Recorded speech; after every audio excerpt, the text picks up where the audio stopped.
Mushroom craving ಆಗ್ತಿದೆಯಾ? ಈಸಿಯಾಗಿ mushroom gravy ಮಾಡೋದು ಹೇಗೆ ಅಂತ ನೋಡೋಣ.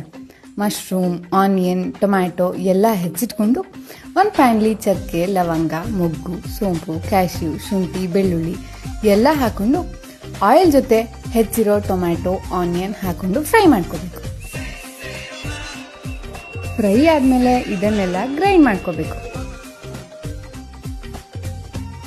ಹಾಗೆ ಪ್ಯಾನಲ್ಲಿ ಮಶ್ರೂಮ್ನ ಫ್ರೈ ಮಾಡಿ ಜೊತೆಗೆ ಚಿಲ್ಲಿ ಪೌಡರ್, ಉಪ್ಪು, ಕರ್ಡ್ನ ಹಾಕಿ ಮಿಕ್ಸ್ ಮಾಡಿಕೊಂಡು ಅದನ್ನು ಮಶ್ರೂಮ್ ಜೊತೆ ಸೇರಿಸ್ಕೊಂಡು ಗ್ರೈಂಡ್ ಮಾಡಿರೋ ಪೇಸ್ಟ್ನ ಹಾಕೋಬೇಕು. ಸ್ವಲ್ಪ ಕುಕ್ ಆದಮೇಲೆ ರುಚಿಗೆ ತಕ್ಕಷ್ಟು ಉಪ್ಪು ಹಾಗೆ ಕಸೂರಿ ಮೇಥಿ ಹಾಕ್ಕೊಂಡು ಈ ಬೆಂಗಳೂರು ಚಳಿ ವೆದರ್ಗೆ ಬಿಸಿ ಬಿಸಿ ಚಪಾತಿ ಜೊತೆ ತಿಂತಾ ಇದ್ರೆ ಆಹಾ